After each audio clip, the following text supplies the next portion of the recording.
Welcome to today's panel talk at Brown's Nomad in Berlin. Done with Instagram. My name is Dennis, and I'm the Fashion Features Director at Vogue Germany. Honestly, I'm extremely happy to be your host tonight, not because I'm sitting on a special chair, but because I'm sitting here with four incredible people who are the heads of three even more incredible brands. Please welcome Benjamin and Serhat from GmbH.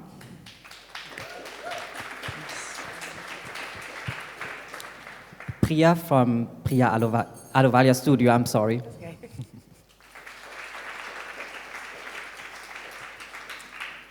And Maria from Mariah Esa. So our panel is called The New Era, and we're going to talk about conscious fashion, which can be quite difficult today because I think each one of us is asking the same question: can fashion really be conscious? Can fashion really be sustainable? We're trying to find that out. And about that, we're going to talk about one similarity you have, because each one of you is recycling in a way, or working with recycled materials. For the first round, I'd like to ask you if you could tell us something about your brand and how you recycle. Benjamin and Serhat, would you like to start? So we started GmbH 3 years ago. From the beginning, we realized it was a lot easier to start with using fabrics that already existed. So we went to lots of fabric suppliers and went through their storage, and you realize that most factories had just like enormous storages of just rolls and rolls of fabrics that are mostly just kept there, and just, it's basically trash to them. So that was kind of a way of starting for us in a kind of easy way. And then, of course, it was always kind of important for us to have as little environmental impact as possible. I'm trying to avoid the word sustainable. So it kind of came together, and it was sort of like the natural way to start somehow. And you once said in an interview, we recycle, we don't use products from animals, but only because we live like this and not because it's an interesting strategy. And when I read that sentence, I thought about your approach to diversity, because it's not a strategy either. It's just you live like this. It's who you are. It's who we are. And if I'm allowed to say that, that is how it should be. So maybe you can tell us more about your personal background. Should I start again? Okay. Well, I mean, for me, I came into this subject very specifically. I mean, since I was 12 years old, I was part of a kind of like an eco-warrior organization in Norway. I mean, I used to, take part in demonstration actions, some rather militant. We were stopping the Olympics being developed in nature reserves and many other things. So for me, this was something that I was pretty much, obsessed with since I was a child, and came before I was interested in fashion even, probably.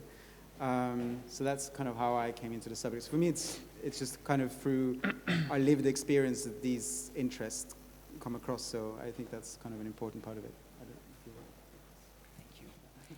And Priya, how do you recycle? Tell us something about Ahluwalia Studio. For my brand in Ahluwalia Studio, it all started because I went to Panipat, which is the global capital of recycling clothing in the world. And I've sort of learnt how, especially in the West, so Europe and the US and Canada, when we dispose of clothing or we give it to charity, there's actually just so much excess that charities can't actually use it all, so they sell it. And in India, it gets recycled because there's so much of it. They can turn it into loads of different things, like blankets for disaster, like relief blankets for disasters, or yarns, or new fabrics. So when I went to see that place, I just started to really think about as well as like obviously leftover materials in terms of fabric. I started to think about actually leftover clothes and like surplus garments, because so many places overproduce. So in my brand, as well as, it's not all from dead stock clothing or vintage clothing, but lots of it, and lots of the key styles are. So I source things from like vintage warehouses or surplus stock, and then take them apart and put them back together in new ways, and sort of change the language of them once I put them back together. I saw some pictures you took in Panipat. Maybe you can tell us more about what you experienced there and how it was, because I guess it was quite emotional. Yeah, it was definitely an eye-opener. I kind of knew, before I went there, I actually went because it sort of started when I was in Nigeria where my dad lives, and I kept noticing like the traders and the people that sell things in the streets wearing really like interesting clothing. Like some guy was wearing a Korean t-shirt, and I couldn't understand how that ended up in Lagos in Nigeria, you know, West Africa from East Asia. So I started researching it, and then I found out about Panipat. But when I was trying to research Panipat, there wasn't a lot of information about it that was visual. So I kind of knew I was going to see something quite shocking, but when I got there, it was on the way to Panipat, it's north of Delhi, you start to see like trucks full of clothes, like bulging, and you can see where they've like extended the sack, because the shipments of clothes getting so big, so they're like patching the sack of clothing bigger and bigger. So I knew it was quite dramatic, you know. I don't know, like it was quite dramatic on the way in, and then when I got there, I think I was blown away because it was really beautiful, because they sort out all the clothes into colour piles first. That's the first thing that happens. So like they get the clothes in, they sort them into piles, into like blues, reds, purples, and it was stunning. So like the piles of clothing could like fill up this warehouse, and there was 500 businesses there, so it was really beautiful, but it was such big piles of clothing that it really was a moment where I thought, oh my God, what are we doing? Like what am I doing in my own personal life? What is all my friends doing? What are we doing as a species? It was really, really quite, it sounds cliche to say, but it was a really life-changing moment for me, so yeah. It was emotional. Maria, you just showed a collection which gained a lot of attention, and I couldn't believe when I first saw it. So what did you use to create the collection? So my collection's made from garment labels that are thrown out in the fashion industry. So these garment labels are either mass-produced for fast fashion brands, and what happens if a company no longer wants that design or rebranding, or if the company is no longer in existence, they get thrown out. So the manufacturers are actually paying a company to dispose of them, throw them into landfill or to burn them. So I thought, how can I use these to like make up my garments? I literally stitched each individual label together to create like lavish garments, which are here today. So you get to see them. So yeah. Sorry. And you did it's like patchworks, right? And how many labels did you use for the collection? So my collection's made up of 8 pieces, and for those 8 pieces I used just over 20,000 labels. But that is an actual small percentage of the manufacturer's waste that's actually getting thrown out. Like Priya says, it's an eye-opener to see like what exactly is being thrown out in the industry. And how has been the reaction so far?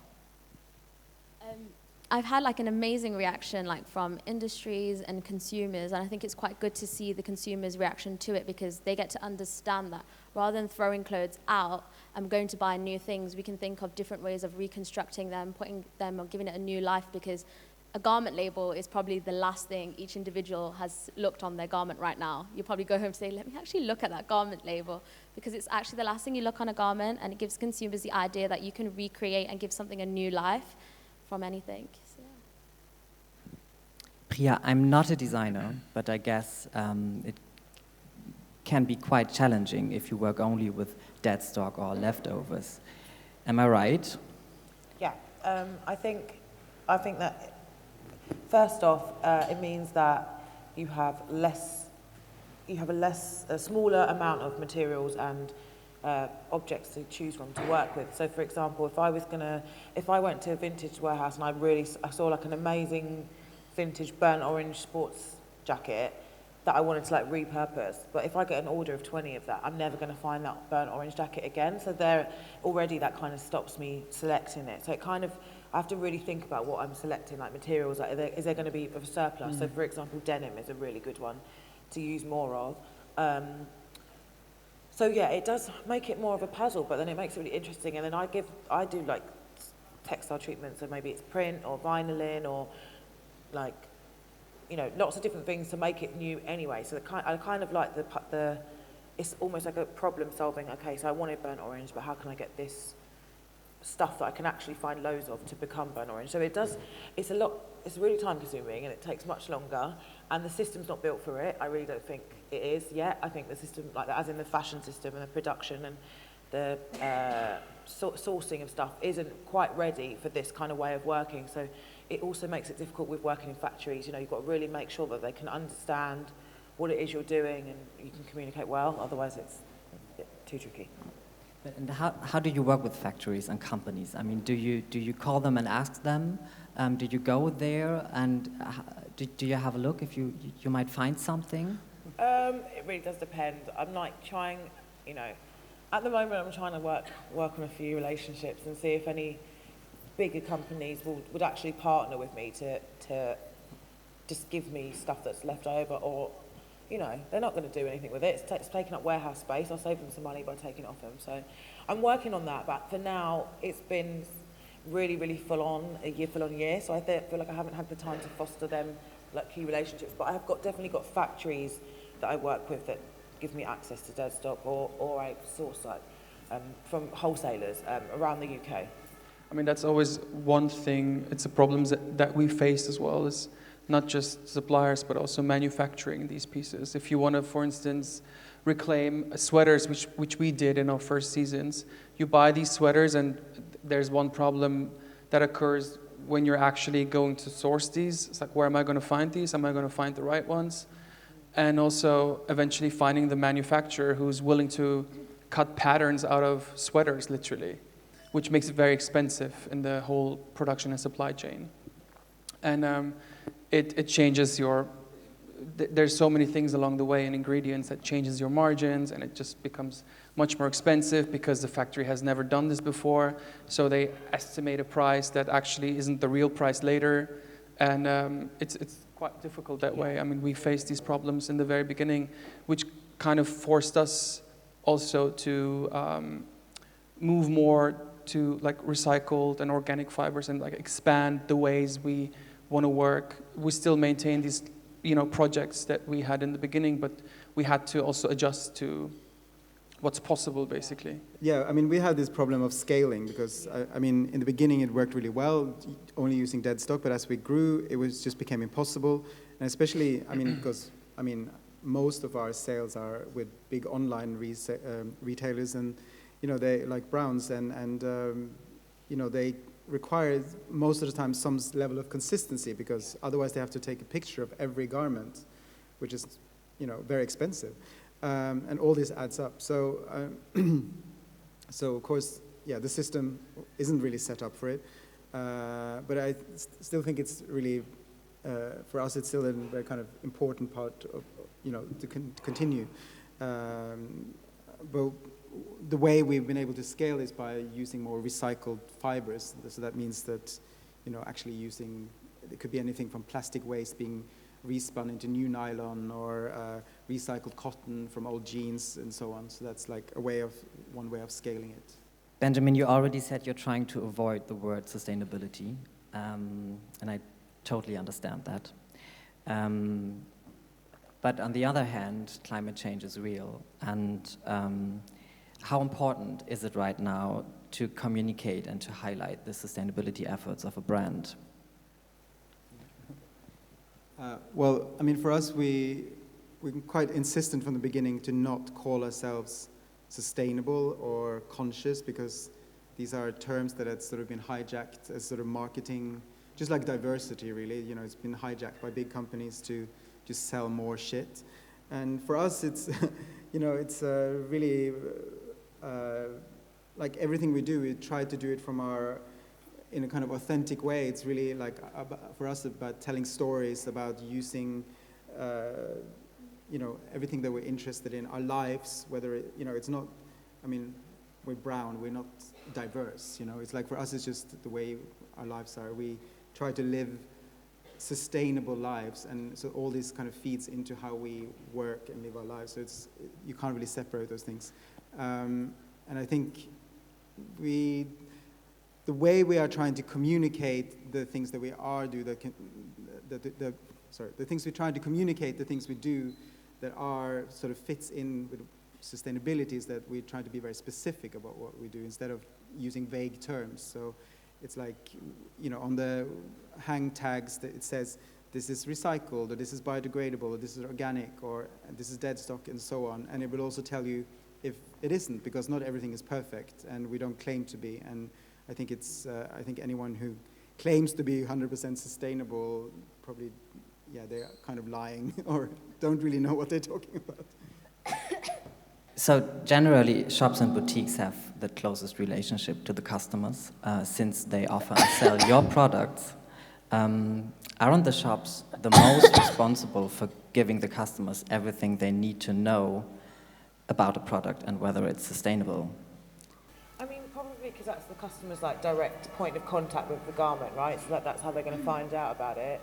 And I flip between getting, sometimes I feel like as designers we get like a lot of the onus is on us to like fix this big system. Like I've done interviews before and it's like, what are you doing to like stop this, like to sort out sustainability? And it's like, well, actually we've all got to take some responsibility all the way from the farmers that grow the cotton to the person that buys it, to the person that throws it away.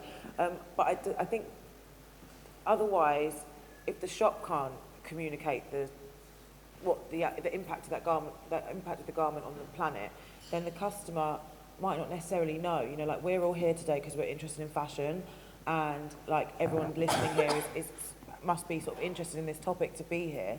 But actually, you know, a lot of people are not interested in this at all, and that's fair enough. You know, not everyone has to be interested in the same stuff. So I think the easier you can communicate an idea that that's important, but someone's not necessarily interested about, the better it is, because otherwise they'll ignore it. So if you can make it really simple for people to be like, oh, actually, this is quite bad, or this is quite good, then then they'll make better choices. But I don't think we can like force people either to do anything, because I think also sometimes you've got to think about like economics in this. Like actually some families are like, through no fault of their own, have got 4 kids and they've got a single parent family. Like we can't really expect them to be researching like, is this the most organic t-shirt I can buy, and it's like €100. So I think it's everyone's responsibility, but I think the easier that a shop can communicate it, it helps people make better choices. That was a bit long-winded, but I hope that makes sense. Something about that. Well, I think the most important thing is to really, that everyone has to kind of get some education, and I think the shops are very important, you know, in communicating that to the customer, but also a lot of the shops and people, I mean, we've done a lot of like staff training in shops and stuff, and you know, a lot of people don't really know that much about what sustainability means, or what organic means, or what is the difference between recycled, or you know, there's so many aspects. And I mean, of course, talking about the fabrics is the kind of the easiest part, because that is also the kind of the biggest impact fashion has in general.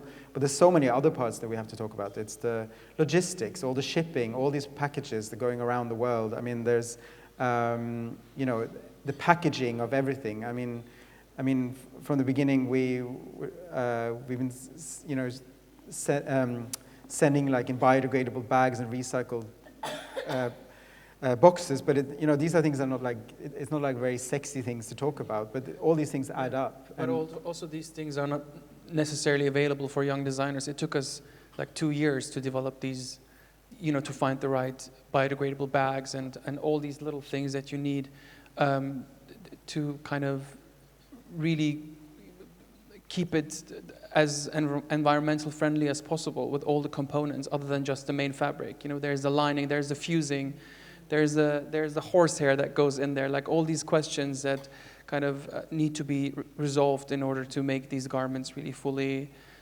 what we hope they could be is a large project. And we don't really talk about these things either, but we just do them because we care about them. So everyone needs to care in the first place. What we're working on now is to basically make all our main materials traceable. So it means that, like, actually when you're in the shop, you can, sorry?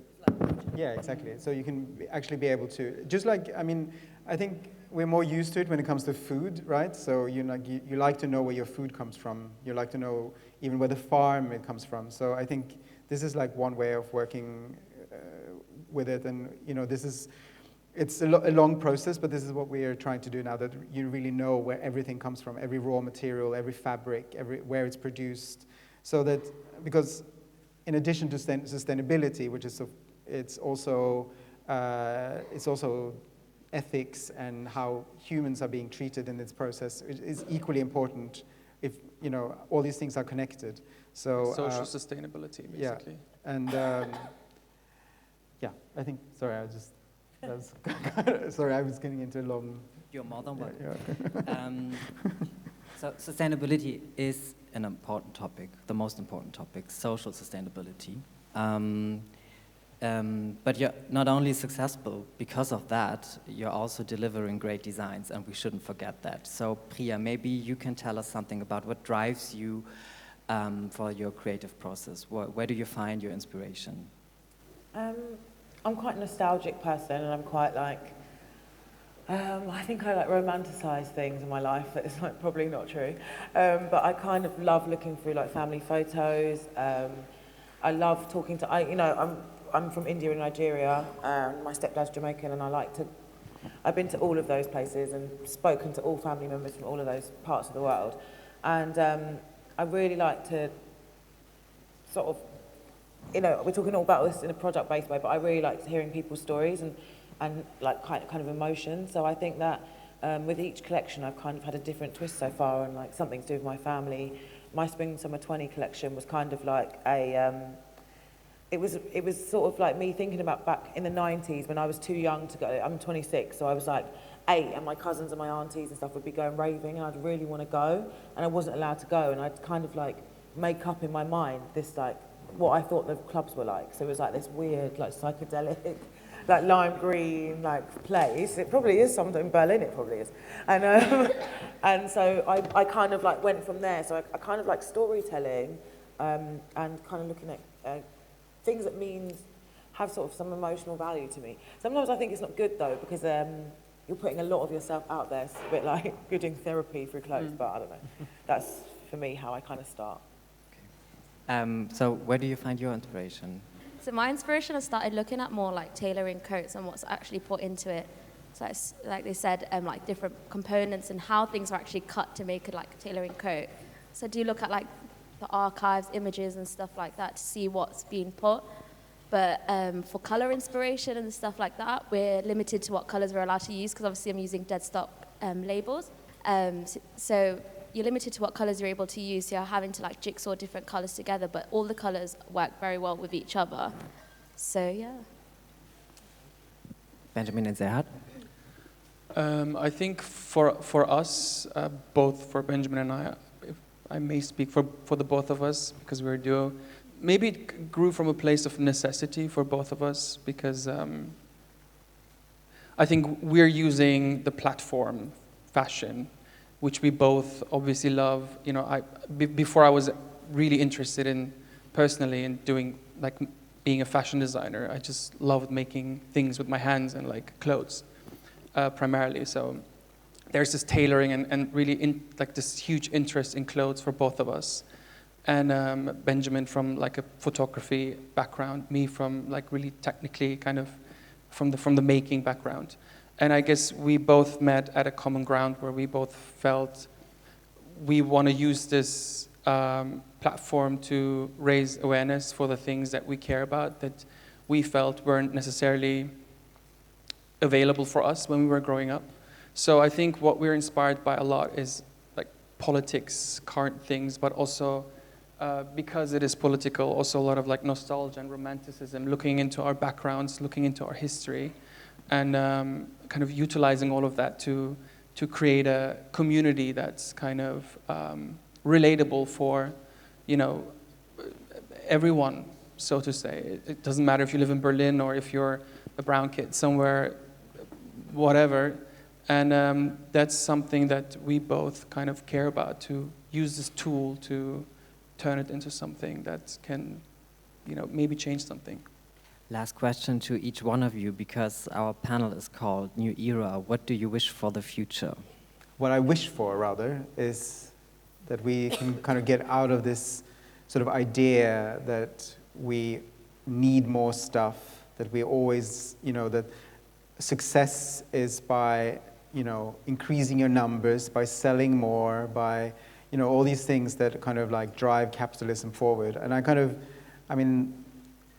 I guess in many ways I just sort of want capitalism to end, and I think that would be that would be the only way to really kind of solve this climate crisis we're in. So that's what I wish for. Yeah. I still haven't really thought of a good answer, to be honest. I suppose I just would like, unfortunately, the way I like creating stuff is through like a really big polluter of the planet. So, but I love being a designer, and I'm not going to sort of stop doing it because of what our industry's doing. I hope that we can just like do it in a more positive way. So like, I hope that basically like good practice becomes normal practice, and that like, over the next 10 years, it's not like one of my knit factories, for example, because a lot of it is about the human cost, right? It's like we haven't really spoken about the workers all the way along the chain. Like one of my factories is in Bangladesh, and it's really working. It's a knit factory, and they're really working to like get rid of the stigma since the Rana Plaza, the collapse. And they've got they're solar powered. They've got a creche on the place. They've got a garden that grows the vegetables and all that kind of stuff. And I really hope that like, because for that factory to go there, it's slightly more expensive than others. And I really hope that soon more companies are going to take up adding that extra cost on, so it becomes economy of scale, right? So if everyone starts doing it, the price goes back down, so it doesn't become really expensive. And I hope it just becomes normal practice, because I think it's actually I think it makes sense. It's just nice to be nice to people, isn't it? It's nice to like give a shit about what's going on. So hopefully everyone can just get on board. That's what I want. Definitely, and also like allowing consumers to understand to buy a garment that's for longevity rather than wear it once and it probably only lasts once. So maybe giving it like a longevity, buying it for the longest time, and also making sure companies are transparent in the ways to see, okay, they are using recycled, resourced fabrics, but like Priya said, they're not listening to like the parts of how much the workers are getting paid, their lifestyle and stuff like that. So it's also making sure like the whole companies are transparent in what they're doing. So, yeah. I mean, just to add, I think with all the things that we just mentioned, all of us, young people and, like our generation, the generations to come, they're going to be more and more, hopefully, aware of these things. And maybe fashion, how it is today, is not going to be so cool anymore. It's becoming, fashion used to be the coolest thing at a certain time in the world. We don't really know if it really is anymore. I mean, it's almost cooler to save the planet as opposed to kind of chasing the newest trends. So I think the general mindset of the future generations is going to have an enormous impact on the industry, and the industry has to adapt to that somehow, because what are we going to supply these young people, these new young people that are more demanding for traceability and all these things, and hopefully that generation will maintain that energy and not get sucked into capitalism, as we just spoke about. Yeah. And we all have to work on this together. Absolutely. So my wish is that your wishes come true. Thank you so much Thank you for being with me on stage.